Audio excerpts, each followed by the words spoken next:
ধর্মসভা, অর্থাৎ এটা চিকিৎসা কেন্দ্র। কি চিকিৎসা হবে? এমবিবিএস ডাক্তার চিকিৎসা করে দেখে, আর দিগঙ্গী সন্ন্যাসীগণ এনারা চিকিৎসা করেন কি? আত্মা।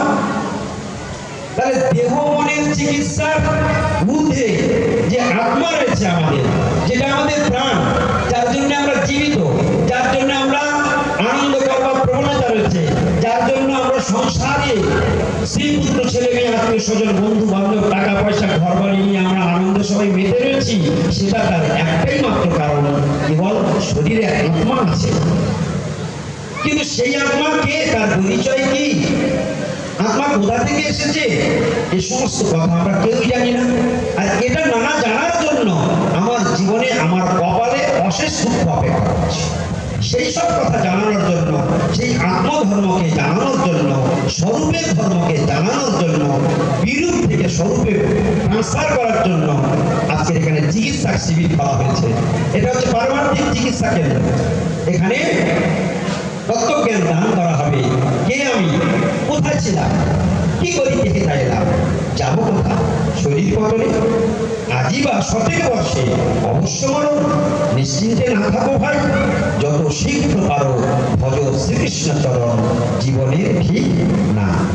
দেখুন এখানে কি শুনলাম, আজই বা সতের বর্ষে অবশ্য মরণ, মৃত্যুটা আমার আজ হতে পারে, মৃত্যুটা আমার কাল হতে পারে, মৃত্যুটা আমার 5 বছর পরে হতে পারে, মৃত্যুটা আমার 25 বছর পরে হতে পারে, বা 100 বছর পরে মৃত্যু হতে পারে। মৃত্যু আমার পিছু ধাওয়া করেছে, সেই মৃত্যুকে জয় করা, মহারাজ যেখানে প্রশ্ন রেখেছেন আমি সেই প্রসেসে হাঁটছি। তাই মৃত্যুকে জয় করাটাই হলো বুদ্ধিমানের কাজ, কিন্তু আমরা জানি না যে কিভাবে সেই মৃত্যুকে জয় করতে হয়। তাহলে আমি কে, আমি কোথায় ছিলাম, আমি কোথা থেকে এসেছি। যেমন একটা ছোট্ট গল্প আপনাদের বলি। আজকে সমাজে এমন কোনো মানুষ নেই যে নিজেকে চালাক ভাবে। সব মানুষগুলি মনে করে আমি খুব চালাক, আমি খুব বুদ্ধিমান, আমি খুব বুঝি, উনি আমার কি বোঝাবে, আমি খুব বুঝি। সত্যি আপনি অনেক বোঝেন, কিন্তু যে বোঝা বোঝেন ওই বোঝা আপনার জীবনে সর্বনাশের যাত্রায় চলে যাবে। আপনাকে ডাস্টবিনে ছুঁড়ে ফেলে দেবে যে বুদ্ধি এখন আপনার ঘটে রয়েছে। ও বুদ্ধি সদ্বুদ্ধি নয়, ও বুদ্ধি হলো বদ বুদ্ধি, অজ্ঞানতায় ভরা, কারো অন্ধকার। ওখান থেকে বেরিয়ে আসতে হবে, আর ওখান থেকে বেরিয়ে আসতে হলে আপনি নিজে নিজে পারবেন না। ঠিক যেমন কুয়োতে যদি একটা ব্যক্তি পাশে করে পড়ে যায়, তাহলে সেই ব্যক্তি কি নিজে নিজে উঠে আসতে পারে? সে ব্যক্তি নিজে নিজে উঠে আসতে পারবে না। এবার কি করবে? সে তো চিৎকার করবে, বাঁচাও বাঁচাও বাঁচাও করে চিৎকার করবে, কিন্তু সত্যি কি উঠে আসতে পারবে? পারবে। তাহলে এখন কি করা কর্তব্য? ওই মানুষটা যখন চিৎকার করছে, তার চিৎকার শুনে হঠাৎ রাস্তার এক পথিক যাচ্ছিল, আরে পাশে কোথাও চিৎকার শোনা যাচ্ছে, ছুটতে ছুটতে সেই ব্যক্তি আওয়াজ শুনতে শুনতে সেখানে গিয়ে দেখে যে কুয়োর মধ্যে একটা ব্যক্তি পড়ে আছে। সে চিৎকার, তাকে দেখে আরো জোরে চিৎকার করছে, বাঁচান বাঁচান, আমাকে বাঁচান, আমাকে রক্ষা করুন, আমাকে কুয়ো থেকে তোলার ব্যবস্থা করুন। সেই পথিক, দয়ালু পথিক কি করলেন না, উপর থেকে একটা দড়ি, রশি বা কোনো একটা অবলম্বন ঝুলিয়ে দিলেন, আর তাকে বললেন তুমি ভালো করে ধরো, খুব শক্ত করে ধরো। ধরে সেই ব্যক্তি ধরলেন, আর ইনি উপর থেকে টানতে লাগলেন, একটা গাছের গায়ে বেঁধে দিয়ে ধীরে ধীরে টানতে লাগলেন। আস্তে আস্তে সেই পথিক উঠে। তাহলে দেখুন, যদি কুয়ো থেকেও পড়ে যায়, সে যেমন নিজের চেষ্টায় উঠে আসতে পারে না, কোনো বিকল্প রাস্তা উপর থেকে কোনো অবলম্বন দিয়ে তাকে তুলে আনা হয়, ঠিক তদ্রূপ আমরা এই সংসারের কুয়োতে পড়ে গেছি। একে বলে ভবকূপ। এই মায়ার সংসার থেকে, এই ভবকূপ থেকে কেউ উদ্ধার হবে না। সকলের জীবন যন্ত্রণায় ছটফট করছে, আর সংসারে কারো শান্তি নেই। যতগুলো মানুষ এখানে বসে রয়েছেন, আপনারা সবাই দুঃখী, আপনারা সবাই যন্ত্রণা ভোগ করছেন, আপনারা সবাই জানেন যে আপনারা কেউ সুখী। সত্যি কি আপনারা সুখী? আপনার হাত তুলে জানান তো, আমরা সবাই সুখী? কে সুখী আপনারা এখানে? কেউ সুখী নয়।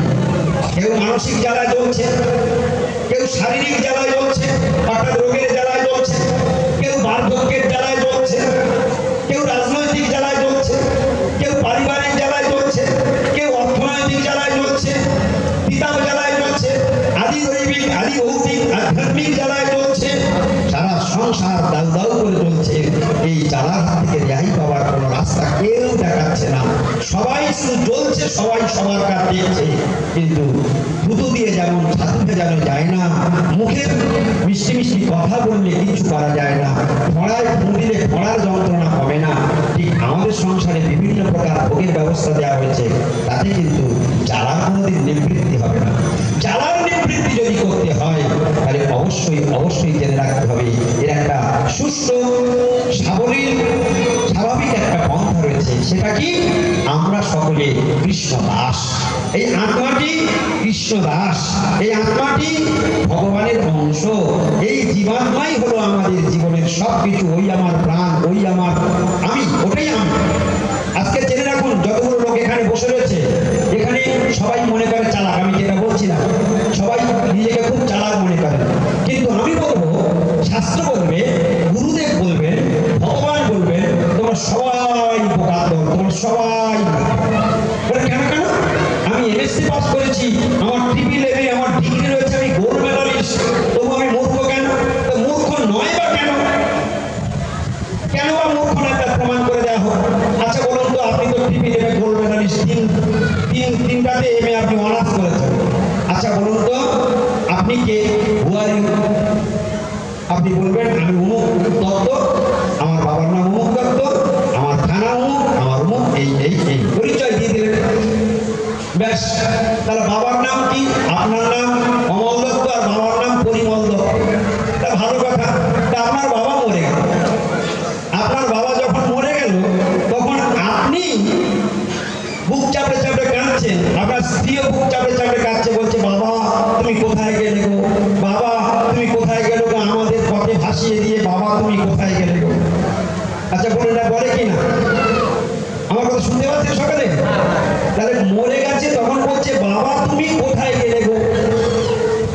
আচ্ছা এবার আপনারা বিচার করুন, বাবা তুমি কোথায় গেলে গো, এতদিন তাকে বাবা বলেছিলেন। এই শরীরটা, যে শরীরটা দামাতে শোয়ানো আছে, ওই শরীরটাকেই তো আপনারা সবাই বাবা বলেছেন। আর এখন যে যতগুলো শরীর এখানে বসে রয়েছে, আমরা কেউ বাবা সেজে বসে আছি, কেউ মা সেজে বসে আছি, কেউ স্বামী সেজে বসে আছি, কেউ কাকিমা, কেউ পরিমা, কেউ জেঠিমা, কেউ ঠাকুরদা, কেউ জ্যাঠাবাবু সেজে বসে আছি। এখন দেখুন তো, মরে যাওয়ার পর বলছে বাবা তুমি কোথায় গেলে গো। মেয়েরা নিমন্ত্রণ, মেয়েরা ফোনে খবর পেয়ে বাবা মরে গেছে ছুটে এসে বাবার বুকের উপর পড়ে কাঁদছে, বাবা তুমি কোথায় গেলে, আমাদের পথে ভাসিয়ে দিয়ে গেলে। এখন আপনারা বলুন তো, আপনি কিসের চালাক? যে বাবা শোয়ানো আছে, যাকে প্রণাম করেছেন, যাকে আদর করেছেন, খাইয়েছেন, যত্ন করেছেন, সে তো শোয়ানো আছে, তাহলে আপনি কি মিথ্যা কথা বলছেন? কারণ বাবা তুমি কোথায় গেলে, বাবা তো শোয়ানো আছে, বাবা তো কোথায় যায়নি, বাবাই তো শুয়ে আছে। হ্যাঁ, তাহলে আপনি triple MA gold medalist pass করে আর আপনি বলছেন বাবা তুমি কোথায় গেলে, তাহলে তোমার বুদ্ধি শুদ্ধি কি লোপ পেয়ে গেছে? বুদ্ধি শুদ্ধি লোপ পেয়ে গেছে? যাকে বাবা বলেছো সেই রয়েছে।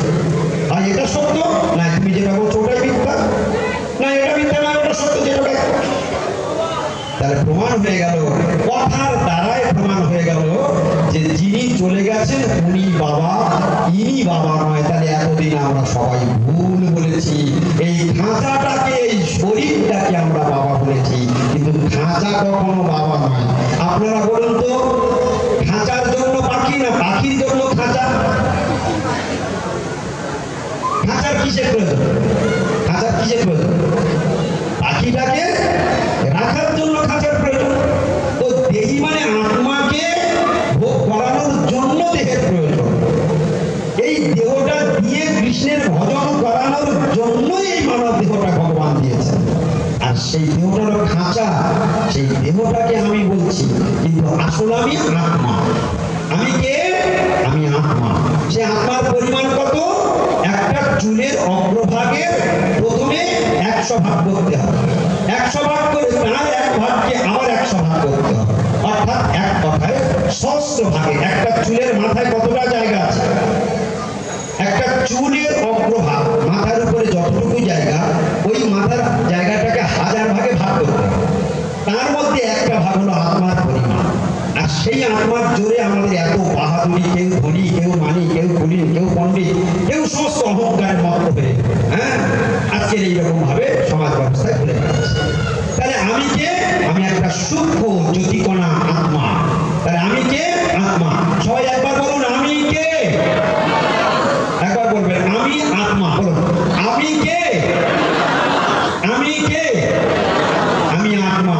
তাহলে আজকের থেকে আপনাদের ব্রেন ওয়াশ করা হলো, এখান থেকে চিকিৎসা করা হলো যে এতদিন বাবাকে যাকে বাবা বলেছেন সেটা বাবা নয়, যাকে মা বলে ডাকছেন ওই শরীরটা মা নয়, যাকে ছেলে বলে করে চুমা খাচ্ছেন ওই ছেলেটার বডিটা ছেলে নয়, যে মেয়ে জামাইকে আদর করছেন ও মেয়ে জামাইয়ের বডিটা মেয়ে জামাই নয়, ওদের প্রত্যেকের ভিতরে হৃদয়ে আত্মা বসে রয়েছে, ওই আত্মাটাই হলাম আমি।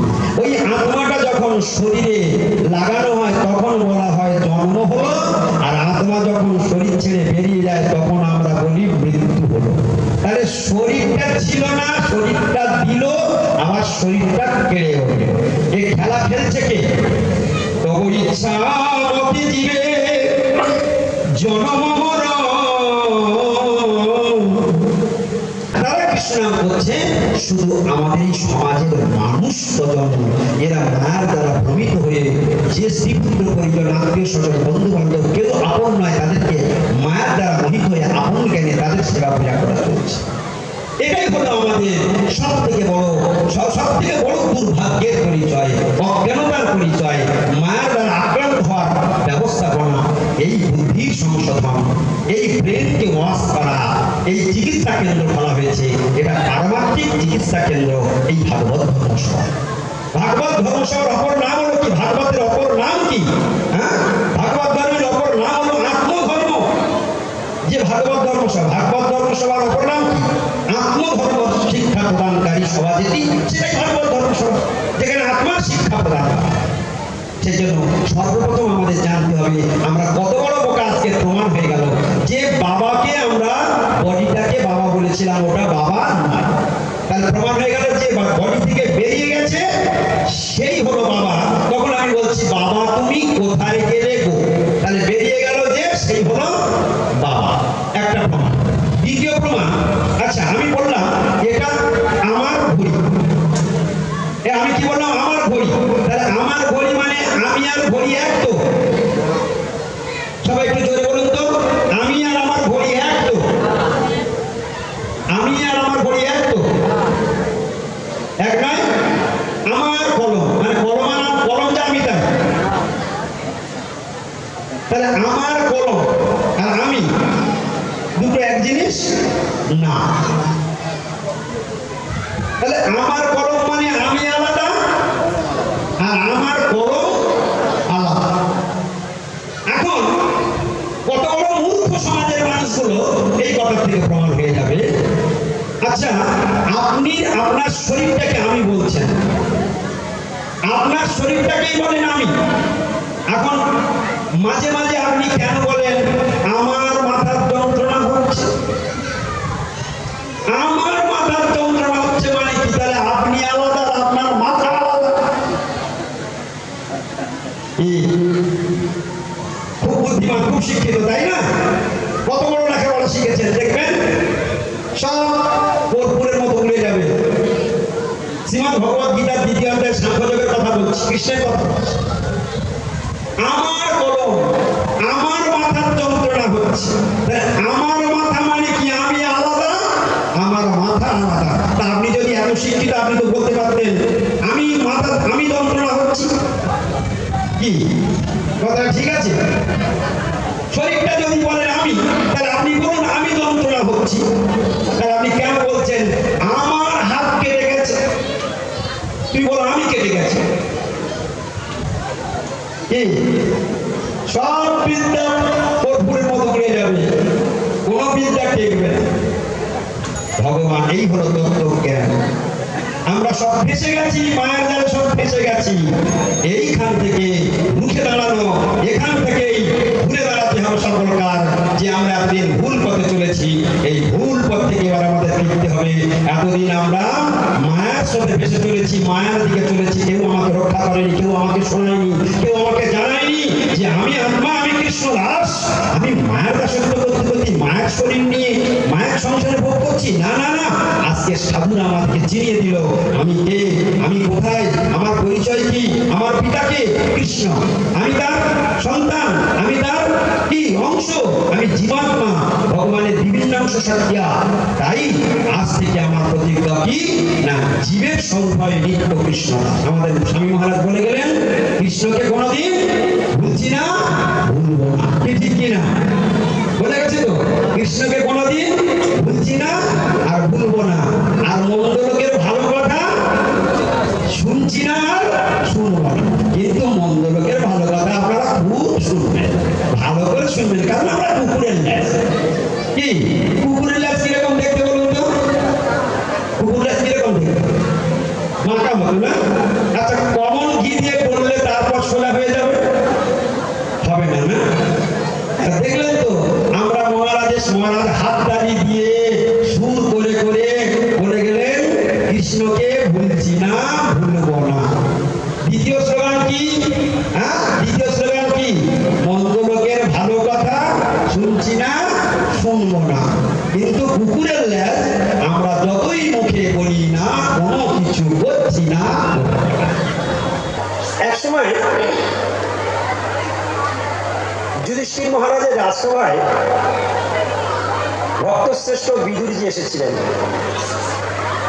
যিনি পূর্বজন্মে যমরাজ ছিলেন, দ্বাদশ মহাজনের অন্যতম। তো সেই বিদুরজি যখন যুধিষ্ঠির মহারাজের রাজসভায় এসেছিলেন, তখন যুধিষ্ঠির মহারাজ বিদুরজিকে দর্শন করে একটি শ্লোক বললেন। কি বললেন?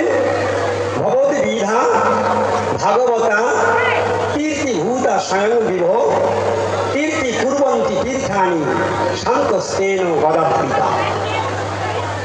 যুধিষ্ঠির মহারাজ বিদুরজিকে এই কথা বললেন। যুধিষ্ঠির মহারাজ বিদুরজিকে এই কথাটি বললেন।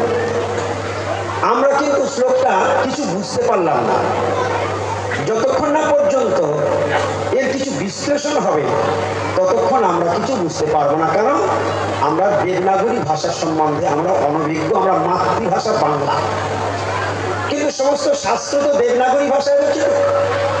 তাই শাস্ত্রের মর্ম যদি কোনোদিন উদ্ধার করতে হয়, তাহলে শাস্ত্রের শিক্ষক যে সাধু, তাদের নিকট গমন করতে হয়। তাই শাস্ত্রে বলছে, যাও ভাগবত পড়ো, বৈষ্ণবের একান্ত আশ্রয় করো চৈতন্য চরণ, চৈতন্যের ভক্তগণের নিত্য করো সঙ্গ, তবে তো জানি সিদ্ধান্ত সমুদ্র করো। তো সেই সিদ্ধান্তের কথা আজকে আমরা, যুধিষ্ঠির মহারাজ যে সিদ্ধান্ত আমাদেরকে শ্রবণ করালেন, আমরা এখন সেই কথাটি শ্রবণ করব। বিদুরজিকে দেখে দর্শন করে কি বললেন? ভবদ বিধা ভাগবতা তীর্তিভূতা স্বয়ং বিভব তীর্তি কুর্বন্তি তীর্থানি শান্তস্তেন গদাবৃতা। বুঝতে পারেন আর না পারেন, খুব গভীর মনোযোগ দিয়ে শুনবেন। এরপর ডাল, লাবড়া, রসা আদি সবকিছু দেয়া হবে, কিন্তু এখন যেটা দেয়া হচ্ছে এটাই সব থেকে বড় অমৃত। এটা আগে শ্রবণ করবেন মনোযোগ দিয়ে, এটুকু যদি বুঝতে পারেন জীবন ধন্য হয়ে যাবে। ভবদ্বিধা মানে আপনাদের মতো, কিন্তু সামনে দাঁড়িয়েছিল শুধু একমাত্র বিদুরজি, কিন্তু যুধিষ্ঠির মহারাজ বলছেন ভবদ্বিধা আপনাদের মতো। ছিল একজন, অর্থাৎ এক বচন, কিন্তু যুধিষ্ঠির মহারাজ বলছেন বহু বচন, আপনাদের মতো। ভবদ্বিধা ভাগবতা, ভাগবতা মানে ভাগবত শব্দ। ভাগবত কয় প্রকার? ভাগবত দুই প্রকার, এক গ্রন্থ ভাগবত আর এক ভক্ত ভাগবত।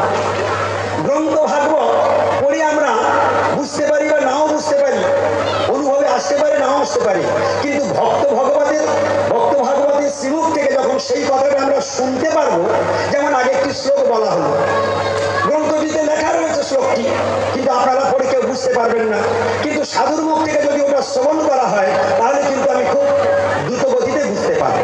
কথাটা ঠিক কিনা বলুন? এই জন্য ভাগবত দুই প্রকার, এক গ্রন্থ ভাগবত আর এক ভক্ত ভাগবত। তাই যুধিষ্ঠির মহারাজ বললেন ভবদ্বিধা ভাগবতা তীর্তিভূতা স্বয়ং বিভ। কথাটার মানে কি? আপনাদের মতো মহাভাগবত সকল স্বয়ং এক একজন মহাতীর্থ স্বরূপ। তাহলে বিদুরজি কত বড় একজন সাধু, সাধুকে দেখে যুধিষ্ঠির মহারাজ বললেন আপনাদের মতো মহাভাগবত সকল স্বয়ং তীর্থ। আমরা তীর্থে যাওয়ার জন্য নবদ্বীপে যাই,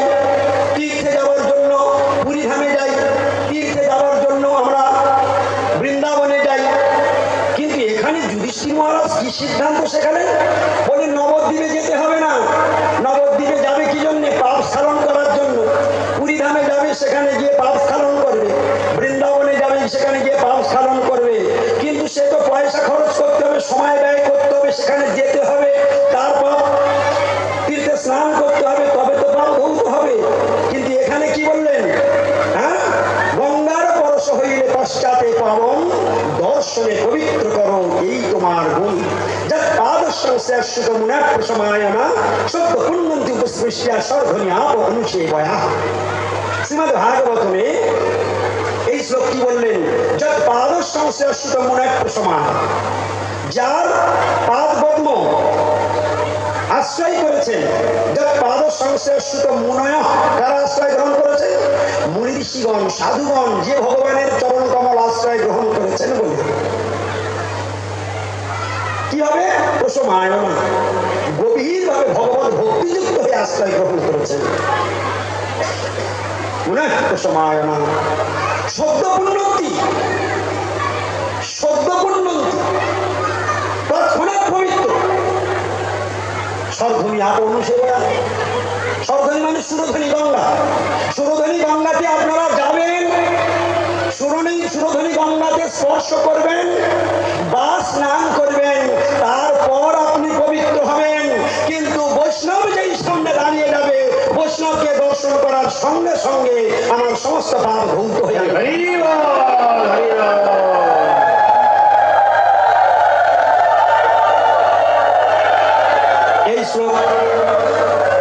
এই শ্লোকের অর্থ আমরা বুঝতে পারতাম না, কিন্তু ঠাকুর ভক্তি বিনোদ এই শ্লোকটাকে বাংলায় করে দিলেন, দর্শনে পবিত্র করো, গঙ্গার পরশ হইলে পশ্চাতে পাবন, দর্শনে পবিত্র করো এই তোমার গুণ।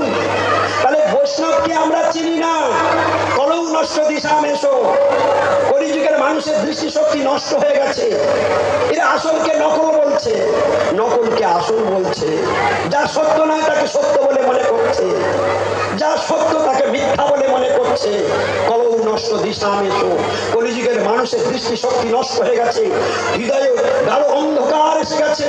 ওই অজ্ঞান অন্ধকারকে দূরীভূত করবার জন্য স্বয়ং গোলক থেকে কৃষ্ণচন্দ্র ভগবান আমাদের পিতা তার নিজজন গুরুদেবকে আমাদের কাছে পাঠিয়ে দিয়েছে, যাও তোমরা এখান থেকে গিয়ে সেখানে জীব উদ্ধারের কাজ করে এসো।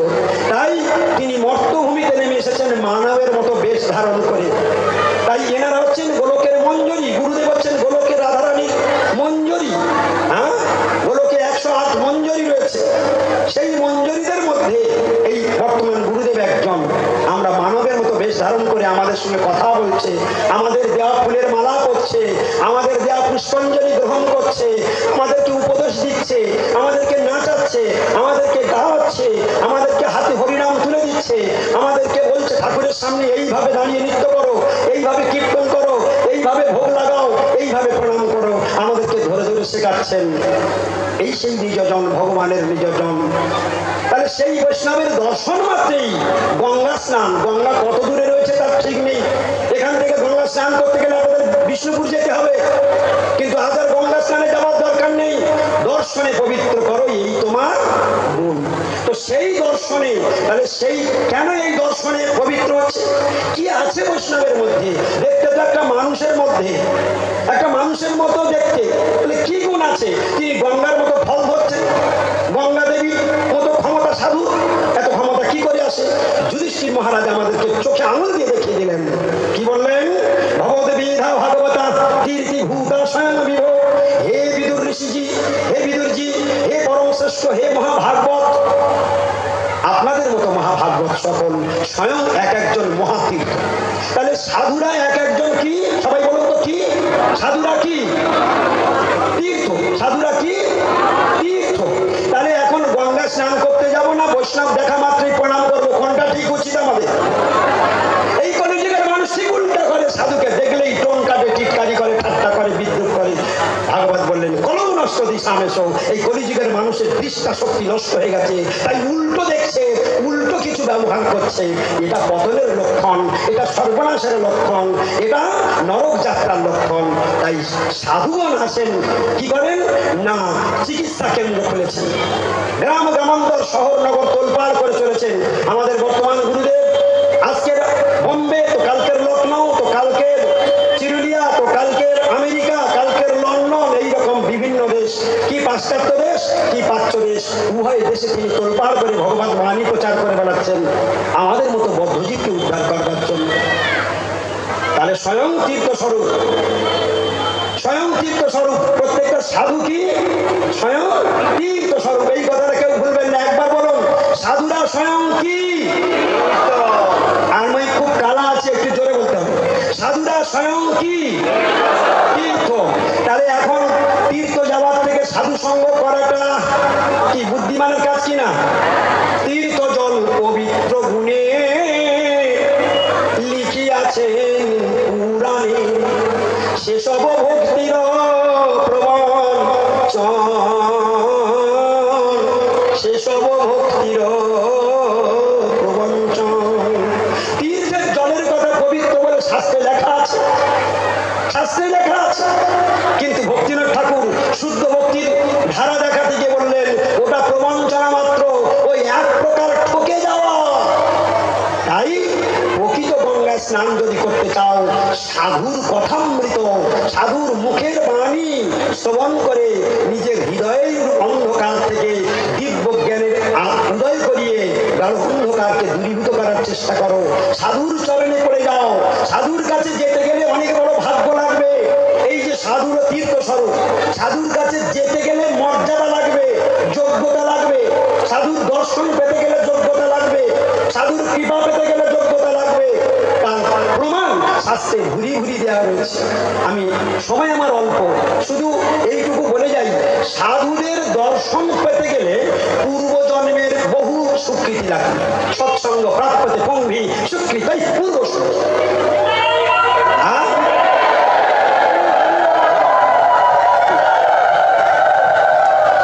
সাধুদের দর্শন পেতে গেলে কি যোগ্যতা লাগবে? স্বীকৃতি, পূর্বজন্মের স্বীকৃতি লাগবে সাধু দর্শন পেতে গেলে। সৎসঙ্গ প্রাপ্যতে ভূমি স্বীকৃত পূর্ব সঞ্চিত। এবার সাধুর কাছে দর্শন হলো, সাধুর কাছে যেতে গেলে কিভাবে যেতে হবে? কিভাবে যেতে হবে? গীতাতে কৃষ্ণ দেখিয়ে দিলেন সাধুর কাছে যেতে গেলেও আমাদের যোগ্যতা লাগবে, আরো শিখতে হবে। সাধু এত হেলা ফেলার বস্তু না, সাধু এত অমর্যাদার বস্তু না। তার কাছে যেতে গেলে কৃষ্ণ ভগবান গীতাতে শেখালেন তদ বিদ্ধি প্রণিপাতেন পরিপ্রশ্ন সেবয়া উপদেশন্তি জ্ঞানম জ্ঞানিনঃ তত্ত্বদর্শন। সাধুর কাছে যেতে গেলে সর্বপ্রথম যোগ্যতা লাগবে সাষ্টাঙ্গে দণ্ডবৎ প্রণাম। প্রথম যোগ্যতা। যদি প্রণাম করবার ইচ্ছা আপনার না থাকে, সাধুর কাছে আসবার কোনো যোগ্যতা আপনার নেই। আপনি ইনভ্যালিড, আপনার সাধুর কাছে যাওয়ার কোনো যোগ্যতা নেই। তদ্বিধি প্রণিপাতেন, প্রথমে সাধুকে দেখে প্রণাম করতে হবে। তারপর দ্বিতীয় কর্তব্য, দ্বিতীয় যোগ্যতা কি? সাধুকে সেবা করতে হবে। সাধুকে সেবা করলে সাধু প্রসন্ন হবে। আর সাধু যখন প্রসন্ন হবে, সেই প্রসন্ন চিত্তে তখন আমাকে জিজ্ঞাসা হতে হবে শ্রেয় উত্তমম, উত্তম বস্তু, শ্রেয় বস্তু সম্বন্ধে সেই সাধুর কাছে, সেই গুরুবর্গের কাছে, বৈষ্ণবের কাছে আমাকে জিজ্ঞাসা হতে হবে। এইভাবে কৃষ্ণ ভগবান তিনটা পাঠ শিখিয়ে দিলেন। তাহলে প্রথমে শুনলাম সাধুর মর্যাদা কিরকম, সাধুকে দর্শন করলেই গঙ্গা স্নানের ফল হয়, এটা একটা পাঠ শুনলাম। আর একটা কি শুনলাম? সাধুর কাছে যেতে গেলে, সাধুর দর্শন পেতে গেলে পূর্বজন্মের স্বীকৃতি লাগবে, এটা একটা যোগ্যতা। 3 নম্বর যোগ্যতা, সাধুর কাছে যেতে গেলে সর্বপ্রথম যোগ্যতা লাগবে প্রণাম, দ্বিতীয় যোগ্যতা লাগবে সেবা, আর তৃতীয় পরিপ্রশ্ন করে নিজের আত্মতত্ত্ব জিজ্ঞাসা। এইভাবে সাধুকে যেতে হবে, এইভাবে সাধুর কাছে।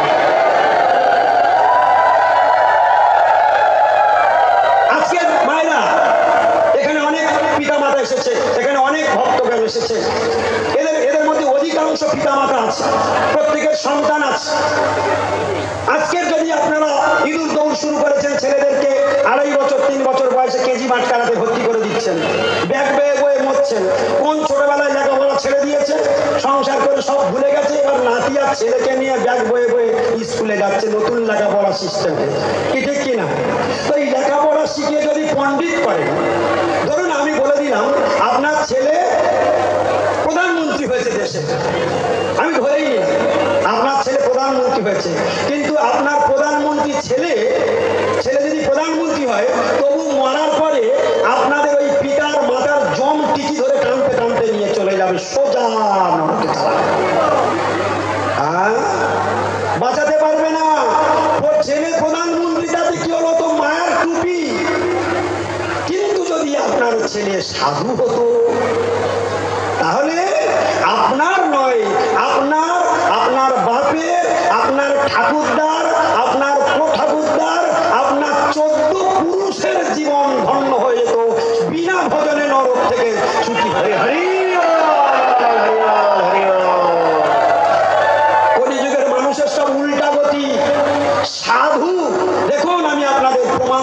বলছি, প্রহ্লাদ মহারাজের পিতা হিরণ্যকশিপু, হিরণ্যকশিপু বাবা ছিলেন মহা অসুর আর ছেলে ছিলেন মহাবৈষ্ণব।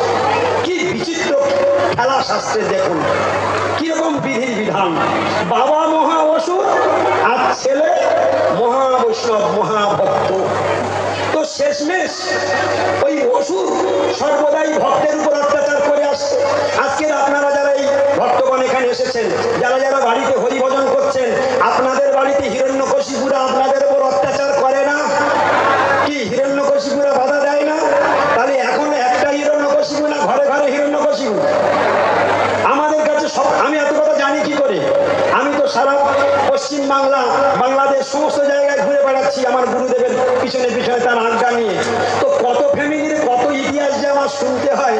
তো সব ঘরে হিরণ্যকশিপুদের কথা আমার বলে, প্রভু ছেলেটা বড্ড দানব, প্রভু স্বামীটা মোটে কথা শোনে না, প্রভু নাতিটা বড্ড বাধা দিচ্ছে, প্রভু মেয়ে জামাই হরিভজনে আসতে দিচ্ছে না। এই দানব আর হিরণ্যকশিপুদের কথা শুনতে শুনতে আমার মাথা খায়। যাই হোক, এখন ঘরে ঘরে হিরণ্যকশিপু। আপনারা বলুন, প্রহ্লাদ 7 বছরের 5 বছরের বালক, আর হিরণ্যকশিপু সে ত্রিভুবনের রাজা হয়ে বসেছিল। আচ্ছা, জয় কার হয়েছিল? জয় জিতে গেছিল কে? হ্যাঁ, তাহলে যথা ধর্ম তথা জয়। তাহলে হিরণ্যকশিপুদের কাছে আপনারা সবাই হেরে যাবেন? হেরে যাবেন না। তাই চলুন সেই হিরণ্যকশিপুদের ফেলে ভজন করে আগে চলে যেতে হবে।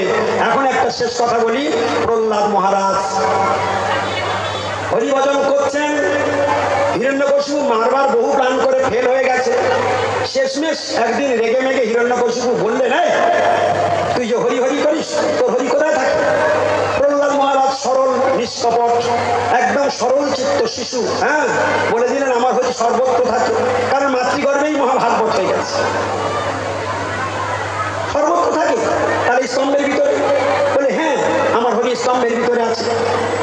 তো সঙ্গে সঙ্গে ওই মহাহিরণ্যকশিপু মহা অসুর মুষ্টাঘাতে স্তম্ভ চূর্ণ বিচূর্ণ করে দিলেন।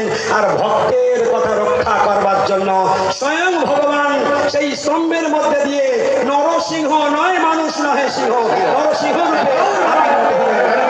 ভগবান নৃসিংহদেব কি, ভগবান নৃসিংহদেব কি। বের হয়ে হিরণ্যকশিপু মেরেই দিলেন। মেরে দেওয়ার পরে অনেক ঘটনা আর গেলাম না। তখন শেষমেশ প্রহ্লাদ মহারাজ ভগবান নৃসিংহদেবের কাছে ক্ষমা চেয়ে বলছে, হে প্রভু, আমার পিতা আপনার উপরে অনেক অত্যাচার করেছে, অনেক গালাগালি করেছে, অনেক নিন্দামন্য করেছে। তাই আপনি আমার পিতাকে রক্ষা করুন, আমার পিতার সকল অপরাধ ক্ষমা করুন।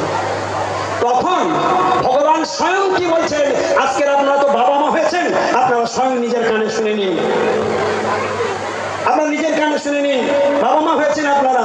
তখন সেইখানে ভগবান নৃসিংহদেব নিজের মুখে প্রহ্লাদকে বলছে, তুমি যার ঔরসে জন্মগ্রহণ করেছো, যে তোমার পিতা, তোমার মতো ভক্তের পিতা হবার যার যোগ্যতা লাভ হয়েছে, তুমি তাকে উদ্ধার করার কথা বলছো। শোনো, কোন বংশে যদি উত্তম বৈষ্ণব হয়, তাহলে তার মা যে বংশ থেকে এসেছে তার বংশের 21 কুল, এবং পিতা যে বংশ থেকে এসেছে সেই বংশের 21 কুল অনায়াসে মুক্তি লাভ করবে।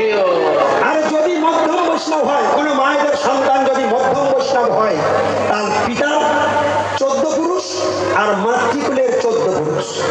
আর কোন মায়ের সন্তান যদি কনিষ্ঠ বৈষ্ণব হয়, তার পিতৃপুরুষ 7 কুল আর মাতৃপুরুষের 7 কুল উদ্ধার হবে। এখন আপনাদের ছেলেকে রাজনৈতিক দাদা বানাবেন না আপনাদের ছেলেদেরকে সাধু বানাবেন? এই সমাজের মানুষগুলো বলতে থাকে, বাবা মার ভাত দেয় না, সাধু হয়েছে। হ্যাঁ, 5টা ছেলে, 4টে ছেলে বাড়িতে ছিল, আর একটা ছেলে, সেটা ছেলেটা মঠে চলে গেল। আমাদের গুরুদেবরা 5-6 ভাই, তাই গুরুদেব চলে এসেছে, আর সব ভাইরা বাড়িতে রয়েছে। হ্যাঁ, তো দেখুন কিরকম। প্রথমে গুরুদেবের নিজের মুখ থেকেই শুনেছি, যখন তার এসেছিল গুরুদেব পালিয়ে মঠে, তো তার মা বাড়ি থেকে তেড়ে এসেছিল, খোঁজাখুঁজি করেছিল, কিন্তু সেদিন উনি লুকিয়েছিলেন, ওনাকে নিয়ে যেতে পারেনি।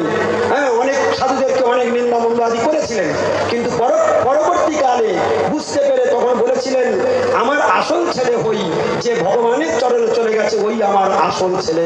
আগে বলেছিল এই আমার খারাপ ছেলে, এরা সব ভালো ছেলে। আর যখন জ্ঞান হলো তখন বললো এই আমার আসল ছেলে আর এরা সব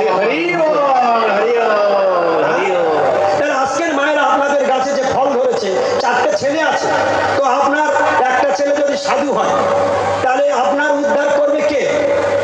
আপনি কার দ্বারা উদ্ধার পাবেন? আপনারা বংশে আপনার পিতৃপুরুষ, তার পিতৃপুরুষ, যদি আমি ধরে নিই তর্কের খাতিরে কনিষ্ঠ বৈষ্ণব হয়েছে, তাহলে আপনার মাতৃকুলের 7 কুল আর পিতৃকুলের 7 কুল গেল।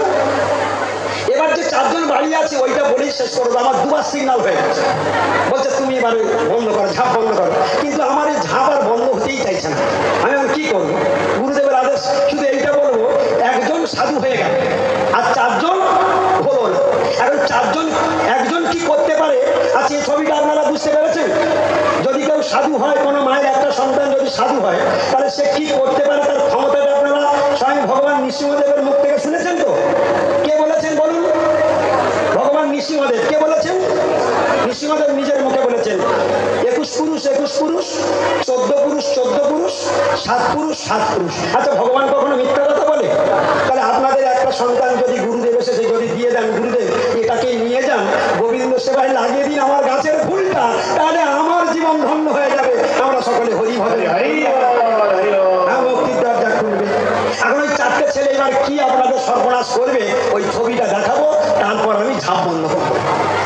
এখন ওই 4টে ছেলে যারা যারা রয়েছে, ওরা এখন কি করবে? ওরা এখন কি করবে? শ্রাদ্ধ করে, মা মরেছে, বাপ মরেছে, শ্রাদ্ধ করবে। তো শ্রাদ্ধ করবে, শ্রাদ্ধ করতে গেলে ব্রাহ্মণদের ডেকে নিয়ে আসবে, পিণ্ড দান করবে। তা আজকালকার দিনে মাছ মাংস ছাড়া তো শ্রাদ্ধ হয় না। মাছ মাংস যদি না করে তাহলে তো গ্রামের মানুষ খুলে তাকে খেয়ে ফেলে। হ্যাঁ, ঠিক কিনা? সাধুর কথা শুনে যদি নিরামিষ করতে যায়, ওকে খুবলে মেরে দেবে। হ্যাঁ, তো শেষ পর্যন্ত দেখা গেল কি না, মাছ মাংস দিয়ে শ্রাদ্ধ হচ্ছে। পদ্মপুরাণ কি বলছেন দেখুন, পদ্মপুরাণ কি বলছেন শুনুন। ওই 4টে ছেলে কত বড় বন্ধু, কত ভালো পুত্র, কি সর্বনাশ আর কি পৌষ মাস, আপনারা নিজের চোখে দেখুন। পদ্মপুরাণের শ্লোক বলছে, যৌন দ্রব্যের হরের ভুক্তং পিতৃণাং শ্রাদ্ধ কর্মণি অশ্নন্তি পিতরস্তস্য বিনমূত্রং শতকং দ্বিজা। ছেলেমেয়ের 11 টাকা খরচা করে আর শ্রাদ্ধ মাদ্য করে বাবা স্বর্গে পাঠান। কোথায় বলে বাবা কোথায় যাচ্ছে? বাবা কোথায় যাচ্ছে? স্বর্গে। আমার জিজ্ঞি করে কোথায় যাচ্ছে? স্বর্গে যাচ্ছে। আর এবার আপনারা দেখুন পদ্মপুরাণ কি বলছে, বলছে যৌন দ্রব্যের হরের ভুক্ত। যৌন দ্রব্যের অর্থাৎ যে দান করে না, হরের ভুক্তম। হরের ভুক্তম মানে ভগবানের অধরামৃত পোশাক। কোথায়? পিতৃণাং শ্রাদ্ধ কর্মণি।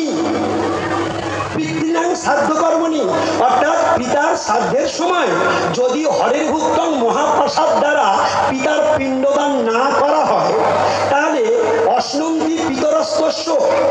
অশ্নন্তি মানে ভক্ষণ করে, পিতর মানে তাদের পিতামাতাগণ, পিতৃপুরুষগণ, তস্য মানে তার পিতামাতাগণ ভক্ষণ করেন। কি ভক্ষণ করেন? বিনমূত্রং শতকং দ্বিজা। হে ব্রাহ্মণগণ শুনে রাখো, তার পিতামাতা অনন্ত কোটিকাল নরকে পচে পচে প্রস্তাব আর পায়খানা খেতে খেতে, অনন্তকাল বিশ্রামূত্র খেতে খেতে তাদের জীবন কোটি কোটি কাল ওই নরকে পচে পচে মরতে থাকে। পদ্মপুরাণ আমাদের ঘোষণা করে দিলেন। তাহলে এই শ্লোকটা কি রবার দিয়ে ঘষে তুলে দিতে হবে? হ্যাঁ, এই সমাজের মানুষের ব্রেনগুলো কারা ওয়াশ করবে? আমরা যে সন্তান, 4টে সন্তান আপনার বাড়িতে রইল, আপনাদের সোজা নরকে চালান দিয়ে প্রস্তাব পায়খানাতে ডাব্বাতে ফেলে দিল আপনার ওই পিণ্ডদানের সময়। আর পুত্রের কি দরকার? পুত্রার্থে কি হতে ভাবটা? পুত্রের জন্য ভাবটার দরকার। কিন্তু কেন দরকার? পুত্র পিণ্ড প্রয়োজন, পিণ্ড দেওয়ার জন্য পুত্রের প্রয়োজন। কিন্তু সেই পুত্র যদি পিণ্ড দিয়ে আমাকে নরকে চালান দিয়ে দেয়, তাহলে পুত্র। এখন 5টা পুত্রের মধ্যে এবার আমি 2টো কোয়ালিটি আপনাদের দেখালাম। একটা সাধু হয়ে গেল, ভগবান নৃসিংহদেব কি বললেন, আর এখানে পদ্মপুরাণ থেকে দেখালাম 4টে ছেলে একদিকে ছিল, যারা বাড়িতে ছিল, বাবা মা দুটো ভাতের থালা ধরে দিয়েছিল। আপনারা এবার বিচার করুন, বিচারক আপনারা, শাস্ত্র বলে দিয়েছে, বিচারক আপনারা। এই 4 জন ভোট বেশি আর একজন মাত্র একদিকে। আপনারা কোন দলে ভোট দেবেন? সাধুর দলে ভোট দেবেন না 4 জন ছেলের দলে ভোট দেবেন? সাধুকে ভোট দেবেন। এ কথা আগে আপনারা কেউ বলতেন না, আজকে শুনেছেন বলে বলেছেন। কি ঠিক কিনা? তাহলে সাধু সঙ্গ করার দরকার আছে কি? সাধু সঙ্গ করে আপনাদের জীবন ধন্য করুন। আর যাদের যাদের ছেলে মেয়েরা আছে আজকের থেকে প্রতিজ্ঞা করুন, আমার গাছের একটা ফল আমি গৌরীয় মঠের সেবায়, গুরুদেবের চরণের সেবায় লাগাবোই লাগাবো। গৌর প্রেমানন্দে হরি হরি বল, হরি বল। কিভাবে লাগাবেন? ছেলেগুলো তো পেটে হাঁটি হয়ে গেছে, হাতে হাতে অ্যান্ড্রয়েড মোবাইল পড়েছে, বিয়ে আর কারোর দিতে হচ্ছে না, নিজেরাই ফুরুত করে পালিয়ে যাচ্ছে, মাধ্যমিক পাশও করতে হচ্ছে না, এর ভিতরে কেটে পড়ছে। তো এখন কি করবেন? আমাদের গুরুদেব বড় দয়ালু, আমাদের গুরুদেব অনেক দূর থেকে চিন্তা ভাবনা করে। একটু আগে বাল্যগোষ্ঠী দিয়ে মিটিং করেছে, তারপরে যুবগোষ্ঠী দিয়ে মিটিং করছে। গুরুদেব সর্বদাই চিন্তা করছে ছোটবেলা থেকে এদের মধ্যে ভগবানের বীজ ঢোকাতে হবে। তাই আপনাদের বাড়ির ছেলে 5 বছর থেকে আর 10 বছর পর্যন্ত যাদের যাদের ছেলে মেয়ে আছে, আমাদের গৌরী বিষয়ে অনলাইনে বাড়িতে বসে বাল্যগোষ্ঠীর ক্লাস খুলেছেন, গুরুদেব খুলেছেন। বাড়িতে বসেই শিক্ষা করতে পারবেন, কি করে তাদের মানুষ তৈরি হবে সেটা গুরুদেব চিন্তা করছেন। আর 10 থেকে 16 পর্যন্ত, 15 পর্যন্ত, কৈশোর কালটা পর্যন্ত সেখানে তাদেরকে যুবগোষ্ঠী করেছেন, তাদেরকেও ওই অনলাইনে ক্লাস দিয়ে তাদেরকে শিক্ষা প্রদান করছেন। এছাড়া জেনারেল যারা শিখতে চায় তাদের জন্য আরেকটা অনলাইন ক্লাস চলছে। 3 ধাপে আমাদের শিক্ষা ব্যবস্থা গৌরী মিশনের দ্বারা পরিচালিত হচ্ছে। আপনারা কোনটা গ্রহণ করবেন? যে স্টেজে আছেন মায়েরা আপনারা জেগে উঠুন, ছেলেদেরকে বাচ্চাগুলোকে বাল্যগোষ্ঠীতে ভর্তি করান, যুবকগুলোকে যুবগোষ্ঠীতে ভর্তি করান, আর আপনারা যত আছেন সব আপনারা জেনারেল গোষ্ঠীতে ভর্তি হয়ে আপনাদের এই কৃষ্ণ শিক্ষা লাভ করে মানব জীবন ধন্য করুন।